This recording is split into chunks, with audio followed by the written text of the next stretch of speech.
Bueno, pues aquí estoy. Gracias fundamentalmente a José con Fisaude, a Periso y bueno, sobre todo también al gran escenario que tenemos aquí con este auditorio del Atlético de Madrid.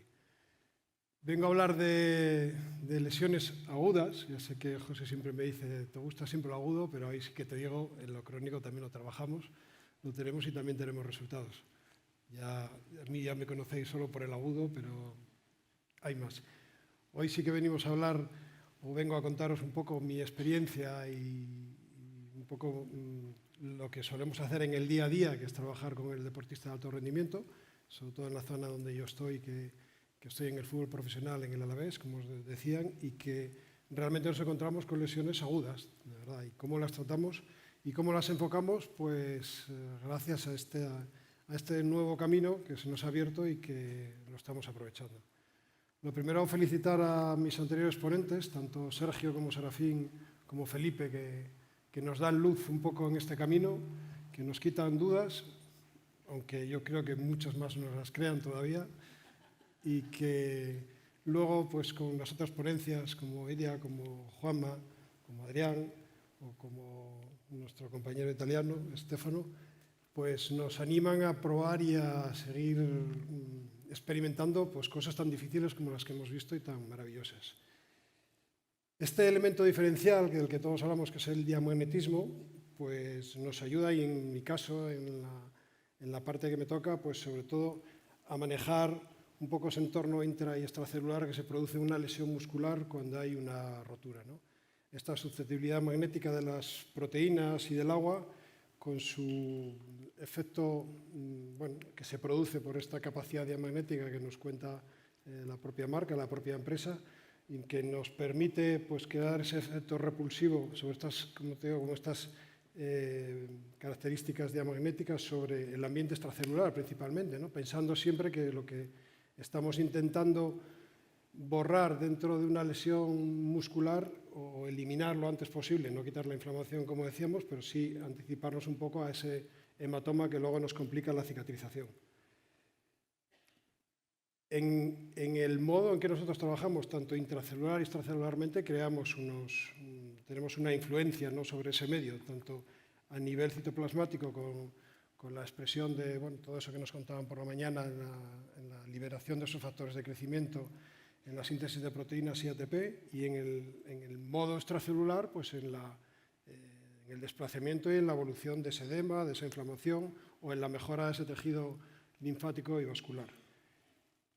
Todo esto para pues manejarlo, y dentro de las posibilidades que nos da la máquina tenemos que tener en cuenta unos factores que son intrínsecos a cada paciente, distintos, ¿no? Es donde nosotros tenemos que interactuar un poco con lo que nos ofrece para considerar, en este caso, como puede ser la edad del paciente. En mi caso hay poca variabilidad. La etapa de la lesión, que si estoy hablando de agudo, empezaremos desde el principio, casi inmediato, y de la entidad y el tipo de edema, siempre considerando qué tipo de lesión nos vamos a encontrar, qué parte de la lesión, dónde está localizada y qué edema se produce alrededor, ¿no?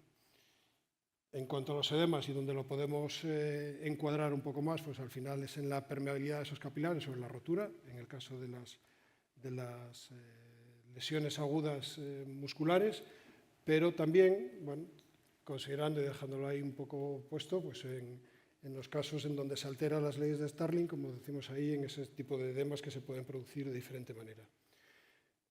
Para entender un poco hacia dónde vamos, tenemos que saber qué tenemos y qué nos encontramos, ¿no?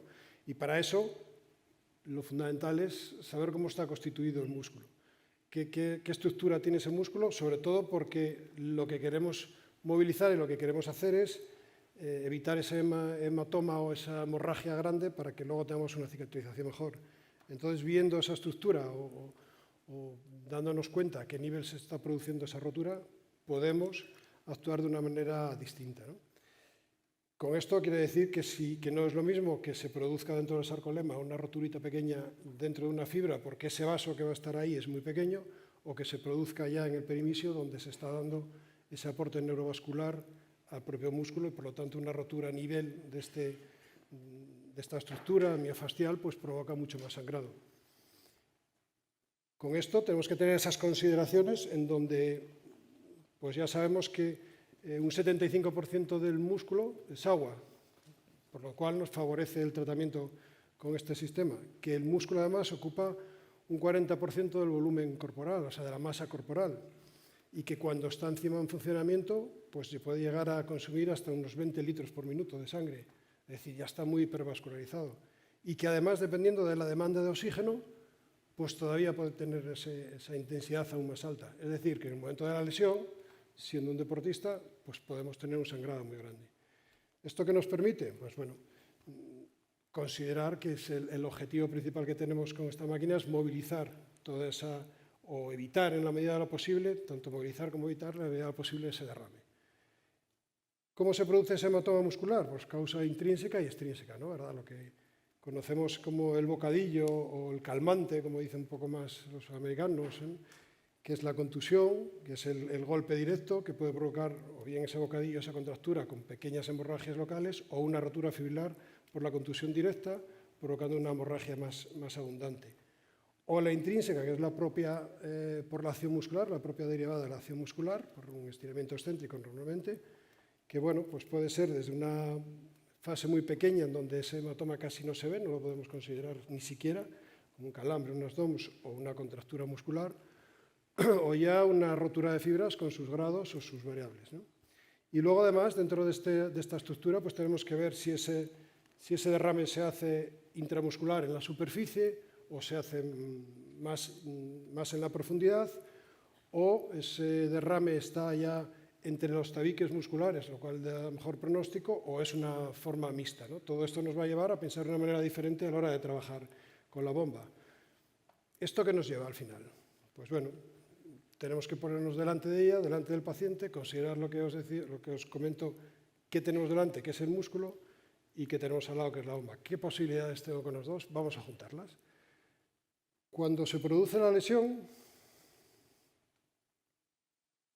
lo primero que tenemos es un diagnóstico médico, ¿no? Hay un diagnóstico médico, si está el médico, si nos viene inmediatamente, podemos hacer una valoración para tener principalmente una intervención inmediata. Y os digo una intervención inmediata porque me he encontrado, y lo hemos constatado y lo hemos reflejado, una evolución sorprendente cuando tratamos desde el minuto 1. El minuto 1 es decir, sale del campo, se ha lesionado, le vemos, le valoramos como siempre, le hacemos una anamnesis, le valoramos bien, a qué nivel funcional está dañado, pero inmediatamente, antes del hielo, ya colocamos la bomba. Y esto nos ha dado una mejoría grandísima en cuanto al derrame, comprobado ya también con la resonancia magnética al día siguiente, de que aquellas que hemos aplicado, porque hemos podido, porque ha sido en el campo, porque ha sido instantáneo, y hemos aplicado la bomba, como os digo, a los 5 minutos, a las que no lo hemos aplicado, el derrame al día siguiente ha sido bastante evidente y profuso, comparado con las que no lo hemos hecho. Y además, bueno, ahora lo veremos y os lo enseñaré, un caso práctico que me ha ocurrido esta semana. Y esto que nos lleva, después de esta intervención inmediata, que es la primera que hacemos, como os digo, antes de poner incluso el hielo, nos marcamos unos objetivos. Hemos valorado la lesión, sabemos qué lesión es, si afecta, como decía, superficial o profundo, o si es una lesión grande o pequeña, porque todavía no hemos hecho una prueba específica y en la ecografía aún quizás no sale la señal, si no es muy grande, pero ya nos vamos marcando unos objetivos. ¿Qué queremos? ¿Qué estructuras vamos a poner como objetivo diana? ¿Qué vamos a intentar tratar primero para tener unos beneficios después? ¿Vale? Y entonces ahí lo que vamos a hacer es establecer unos parámetros. Ya conocemos lo que nos dice la marca sobre cómo funcionan las estructuras, ya sabemos qué podemos producir en esas estructuras, ya conocemos el arquetipo de la lesión de la estructura que tenemos dañada y ahora tenemos que evolucionar sobre ella. Tenemos que trabajar sobre lo que nosotros nos planteamos como una hipótesis de qué podemos hacer y hacerlo. Luego vamos haciendo un control de esa evolución. Si realmente queremos que el hematoma se vaya pasando, pondré los parámetros necesarios para que ese hematoma pase y una vez que pase, pues tendré otros objetivos, que no serán ya a lo mejor desplazar ese hematoma, pero será mejorar ese dolor, ese atrapamiento que se puede producir por una fibrosis de la cicatrización de un nervio que esté próximo, o mejorar un poco la fisiología del músculo. Esto un poco yo es lo que os pongo ahí como es un poco como el arte de la fisioterapia. Aquí la mayoría de los que estamos somos fisioterapeutas y yo le llamo el arte de la fisioterapia, o le llamamos en conjunto, pues un poco como se denomina el arte de la medicina, ¿no? Todos hemos tratado pacientes en donde todos sabemos que hay protocolos, ¿no? Pues, por ejemplo, para un dolor de espalda, paciente X que tengamos en la clínica. Sí, sabemos que si le tratamos todos los días, pues probablemente mejorará más rápido. Pero si el paciente vive lejos, tiene que coger su coche, le cuesta salir, tiene una edad avanzada, tiene que venir con una muleta, igual es más fácil sería hacer una sesión más larga, enseñarle un protocolo funcional para que lo haga en casa, tratarle cada 2 o 3 días. Es decir, nos tenemos que adaptar siempre un poco al paciente y ofrecerle lo mejor que podemos, aunque sabiendo que igual lo mejor es otro tipo de tratamiento, pero lo más adecuado para él. Es decir, como decía Juan antes, también englobarlo en ese concepto biopsicosocial en donde tenemos que esperar o conocer un poco qué quiere el paciente de nosotros, qué le vamos a pedir nosotros e intentar entre todos llevarlo a un buen puerto, ¿no? Pues esto para mí es el arte de la fisioterapia, que lo aplicamos también y que os comentaré al final cómo es también un poco, llevándolo a términos un poco más exagerados, el arte también de la bomba, ¿no? En una lesión sabemos que lo que separa primero es la función, ¿no? Una lesión muscular. Y sabemos que tenemos esas 4 fases, la aguda, proliferativa, la madurativa y la remodelativa. Ya nos han contado esta mañana, mucho más científicamente, cómo se van produciendo esas fases, cómo se produce esa alteración de los tejidos, dónde se liberan los factores de crecimiento y cómo la última fase, en donde queremos intervenir sobre esa maduración, cuando ya se han expresado los factores de crecimiento, ponemos la parte más funcional o llevamos a la parte más funcional al músculo. Sabiendo que los efectos principales de la bioestimulación endógena, que nos han contado y que tenemos cierto ya conocimiento un poco por todo lo que nos han dicho esta mañana, pues que produce sobre los vasos ese aumento del flujo sanguíneo, la angiogénesis, sobre los músculos que produce esa neoangiogénesis y que normaliza y que evita esa inflamación y que repara sobre las membranas musculares, sobre los músculos, esa membrana celular, pues juntándolo todo, tenemos que llegar a ese momento en donde los objetivos los tenemos que priorizar, ¿no? ¿Cómo lo parametrizamos? ¿Cómo realmente llegamos a todos a lo que queremos también y lo que buscamos? Llegar a un consenso de cómo establecemos un protocolo sobre una lesión determinada. Yo en esto, como os decía antes, lo considero también un arte.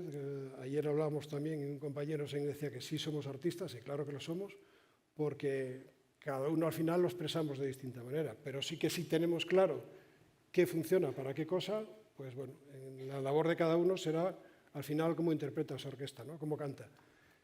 Pues bueno, yo en esto he establecido mi protocolo, mi forma de funcionar porque me ha ido bien y porque me está yendo bien.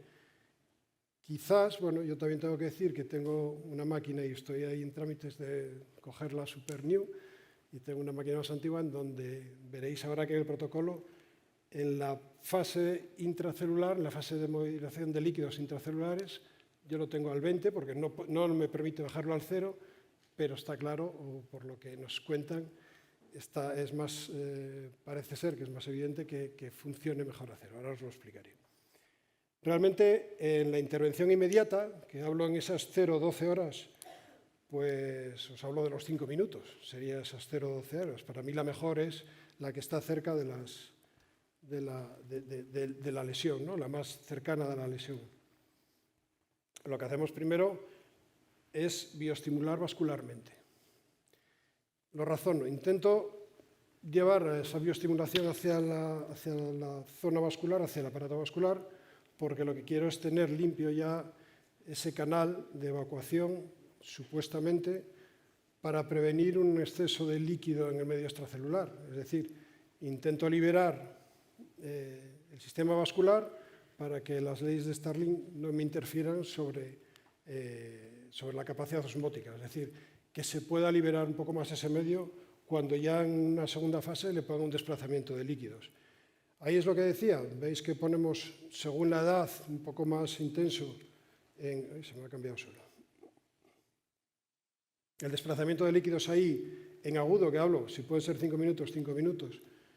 En el desplazamiento intra ponemos 20 y 40 porque el mínimo tenemos 20, pero lo ideal ahí sería, y por lo que he entendido también un poco, no puedo, pero lo haría, ponerlo a 0, un poquito más para los más adultos, y extra 100%. Ahí trabajaríamos desde el primer momento en extra 100%, y en el control del dolor, supuestamente porque esa inflamación y esa lesión puede tener cerca, por ejemplo, en el caso de una pedrada, como veremos después, puede tener cerca el nervio sural y está provocando un daño, entonces también le dedicamos un poco de tiempo a controlar ese dolor.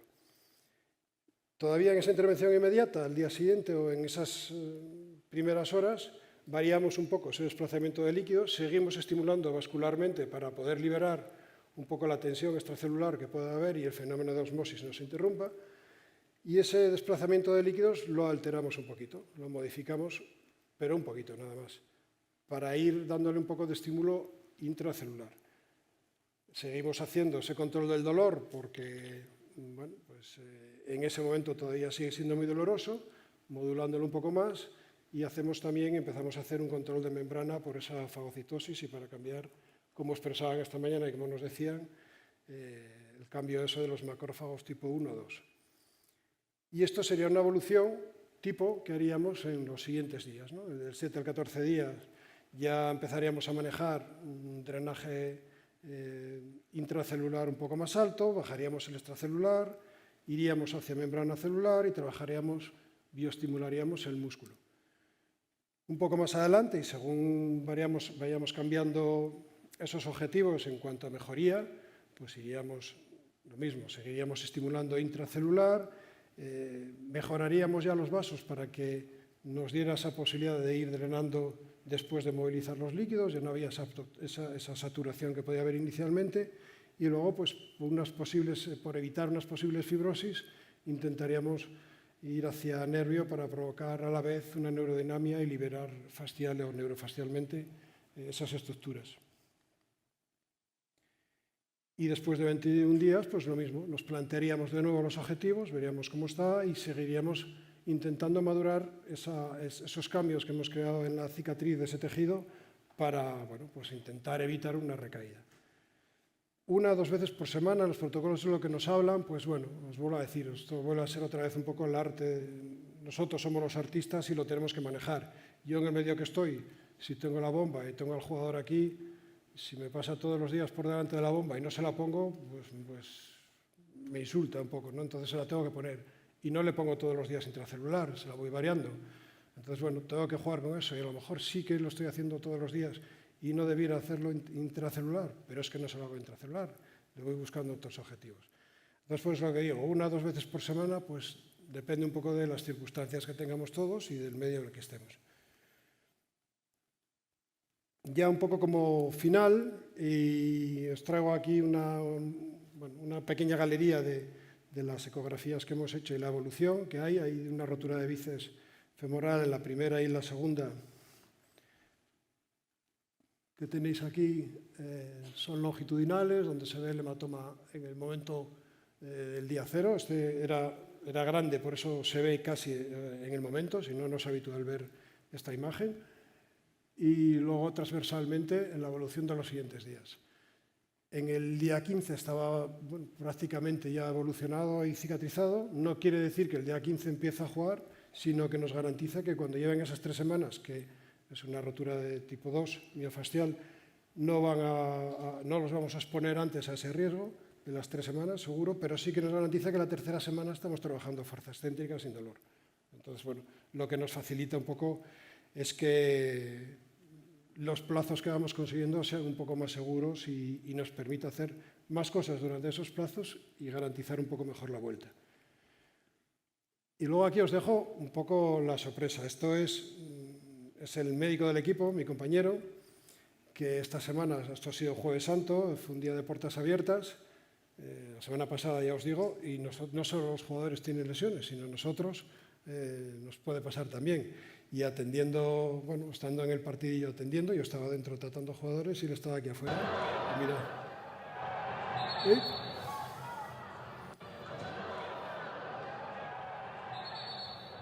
Lo reconocéis, ¿verdad? Es una pedrada, ¿vale? El señor de la pedrada. Y bueno, de ahí ya subimos arriba a las instalaciones deportivas y nos encontramos, bueno, tenemos... En el momento, esto ha sido ese mismo día. Está ahí puesto, ¿verdad? El 29 del 3, y nos encontramos ya con esa roturita en donde, bueno, pues no, miento, esto ha sido el día siguiente. El 29 fue el viernes y la otra fue el jueves porque estábamos en... Y como es el doctor, se tuvo que quedar al final del entrenamiento, no pudo subir arriba. Pero esto ya fue el día siguiente y venía ya con este hematoma ya formado. Esto es vista transversal. Le damos la bomba en la intervención inmediata que tenemos y ya inmediatamente después vemos el efecto. Claro que sí, si al cabo de 2 horas o 3 le volvemos a hacer la eco, probablemente volvamos a tener esto. Pero en el mismo momento vemos cómo se produce ese efecto ya de empuje y de movimiento de líquidos. 2 días después,